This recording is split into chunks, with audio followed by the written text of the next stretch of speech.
Assalamualaikum warahmatullahi wabarakatuh. Halo, selamat pagi semuanya. Apa kabar? Mudah-mudahan sehat semuanya ya. Selamat datang kembali di Halo Isfi. Untuk podcast kali ini saya tidak sendiri ya, akan dipandu oleh saya sendiri, Fitra Safran dan Nanda.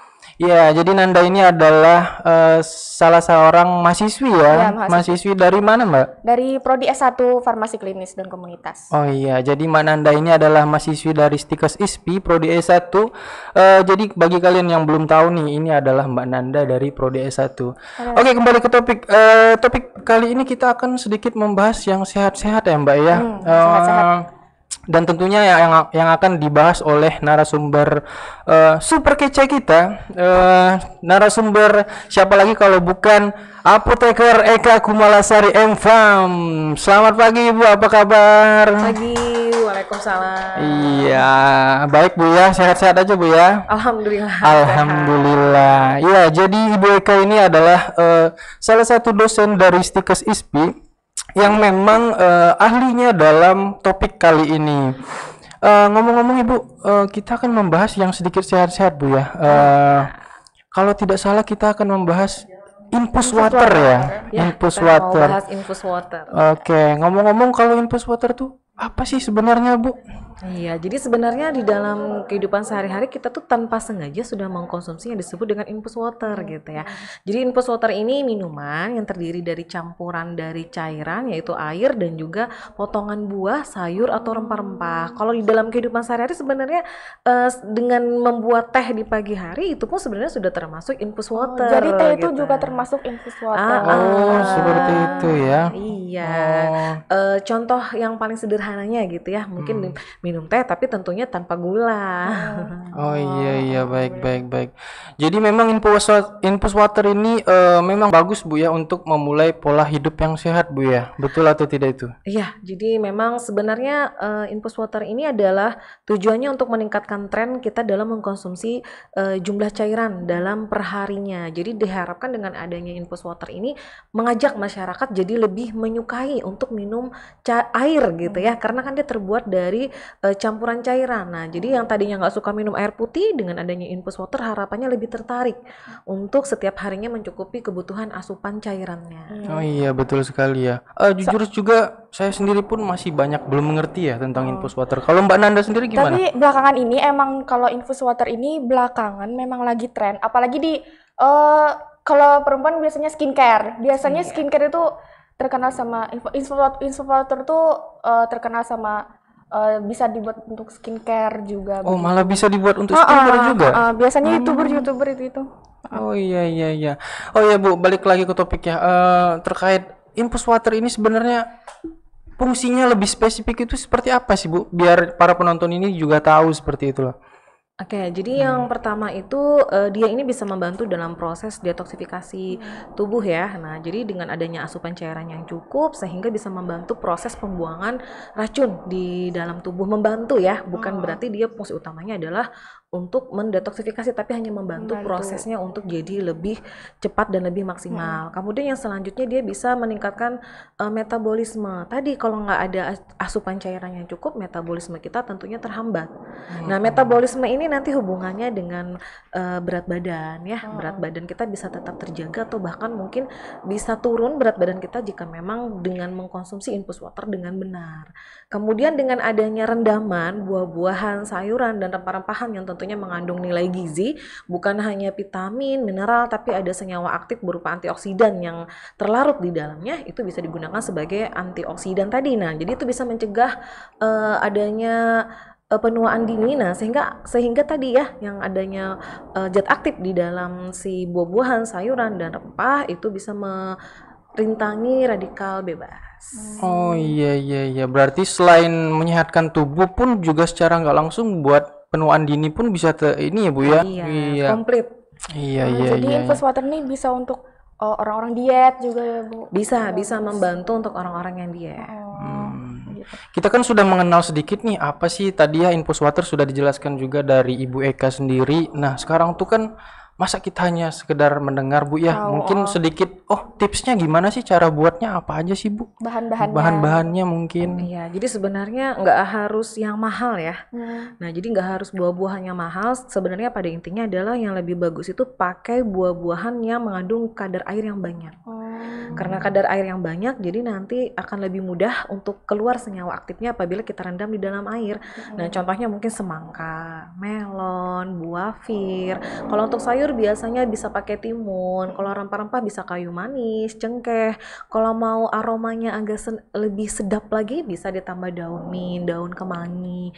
Nah, jadi hanya menggunakan bahan-bahan yang mungkin bisa kita beli di pasar gitu ya. Itu sudah bisa dengan sangat mudah untuk membuat infus water. Nah, jadi bahan-bahan tadi bisa dipotong kecil-kecil, kemudian kita tambahkan dengan air mineral atau dengan air matang gitu ya, 500 ml sampai 1 liter di dalam botol atau dalam suatu wadah yang tinggi yang mulutnya besar sehingga mempermudahkan kita untuk memasukkan potongan buahnya. Kemudian kita rendam gitu ya selama 2 jam kalau suhu kamar. Tapi kalau misalkan mau direndam di kulkas itu bisa 1 malam. Jadi setelah itu langsung kita konsumsi.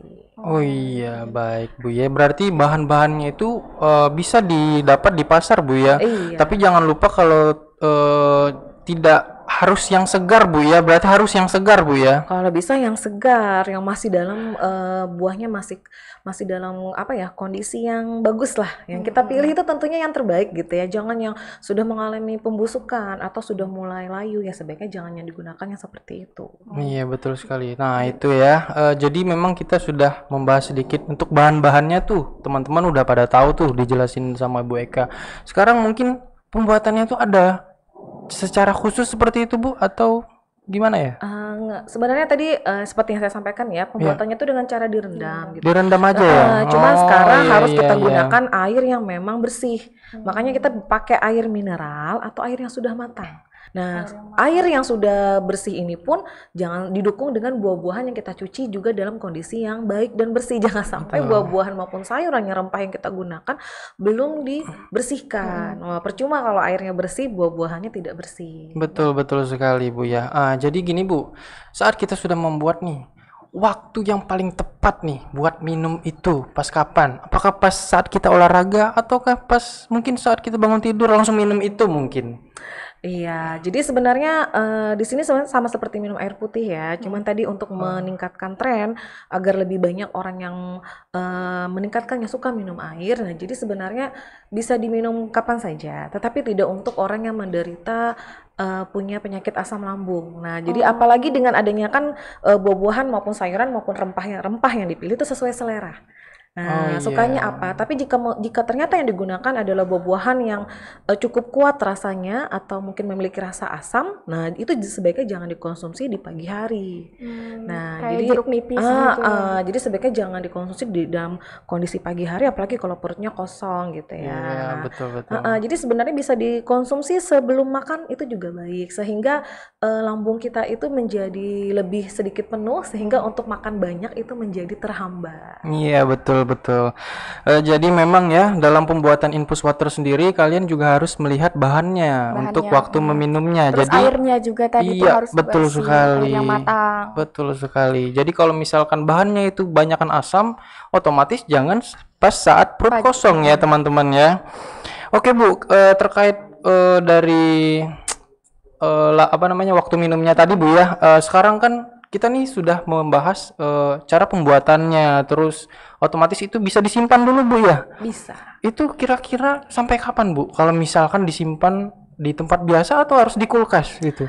Oke, jadi kalau bukan di kulkas ya, pada suhu kamar atau suhu ruangan gitu 5-30 derajat, itu bisa disimpan hanya maksimal 2 jam. Jadi 2 setelah jam. buahnya kita rendam, sudah dirasa 2 jam, itu harus segera langsung diminum. Langsung Nah, diminum, tetapi ya. kalau misalkan mau disimpannya agak lama bisa kita simpan di kulkas, tapi itu juga hanya selama 24 jam. Karena kan bahan utamanya di sini air ya.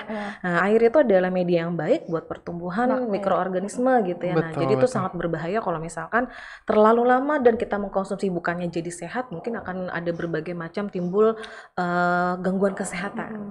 Oh, seperti itu ya. Oke, Bu. Berarti teman-teman ya, untuk pembuatan ini, infus water ini sebaiknya saat kalian buat itu sebaiknya langsung diminum. Jangan terlalu lama juga ya disimpan ya teman-teman ya. Oh ya Bu, terkait ini kan kita bahas yang agak sehat-sehat ya secara alami ya. Karena kan saya juga ingat nih kalau saya minum obat ini ataupun mau makan ini itu akan memiliki efek samping seperti itu Bu. Apakah dari infus water sendiri itu memiliki efek samping atau tidak Bu? Oke, jadi efek sampingnya tentunya ada. Efek samping ketika digunakan tidak tepat atau pemilihan buah yang tidak tepat ataupun digunakan perendaman yang terlalu lama yang tidak tepat. Nah, itu juga tentunya ya sesuatu efek samping itu bukan hanya muncul karena dari awal dia memang berbahaya tidak, tapi ada kondisi yang menyebabkan ketika digunakan tidak tepat maka akan menimbulkan hal-hal yang tidak diinginkan. Nah, jadi salah satunya tadi yang saya bilang, jika buahnya terlalu kuat rasanya terlalu asam dan diminum oleh penderita yang memang punya gangguan lambung, itu akan memperparah. Nah, itu termasuk efek samping gitu ya pada penderita gangguan lambung. Nah, kemudian apabila bila terlalu lama buahnya disimpan, nah ya buahnya terlalu lama disimpan terjadi pembusukan di dalamnya, airnya juga tadi kan saya bilang pertumbuhan media yang baik gitu ya untuk mikroorganisme, maka yang terjadi bisa diare. Oh, sampai diare Bu ya. Sampai Iya. diare. Kemudian apa lagi Bu? Mungkin Ada ada lagi satu, kemudian bisa terjadi kerusakan gigi jika ternyata infus water yang kita gunakan buah-buahannya pun terlalu asam, terlalu banyak gitu ya buah-buahan yang mengandung rasa asam. Nah, kan gigi ya. Nah, itu Iya, bisa menyebabkan kerusakan pada gigi karena rasa asam yang tadi. Nah, tapi kan itu juga terjadi apabila secara terus-menerus. Kalau misalkan sekali dua kali ya tidak akan bermasalah. Nah, paling penting itu sebenarnya pembuatan yang benar, dikonsumsi dengan benar, penyimpanan yang benar, maka insya Allah ya pasti akan memberikan efek yang baik. Nah, tapi ketika tidak benar maka akan muncul efek samping yang seperti saya sampaikan. serta pemilihan bahan yang bagus juga Bu ya. iya. Jadi tidak sembarang saja memilih yang seperti misalkan di pasar itu kan nggak semuanya sehat ya teman-teman ya. Oke, menarik sekali ya untuk podcast kita kali ini. Jadi memang infus water ini teman-teman salah satu cara untuk memulai hidup sehat, tidak hanya dengan olahraga saja ya teman-teman, Tapi bisa dibarengi dengan minum infus water tadi. Iya, betul sekali Mbak Nanda. Ya, mungkin itu saja ya dari pembahasan podcast kita kali ini tentang topik kita yang sehat-sehat, infus water. Terima kasih Bu Eka ya. Sama-sama. Semoga kita ketemu kembali di podcast lain-lainnya dengan tema yang lebih menarik lagi. Kita pamit undur diri. Terima kasih. Assalamualaikum warahmatullahi wabarakatuh.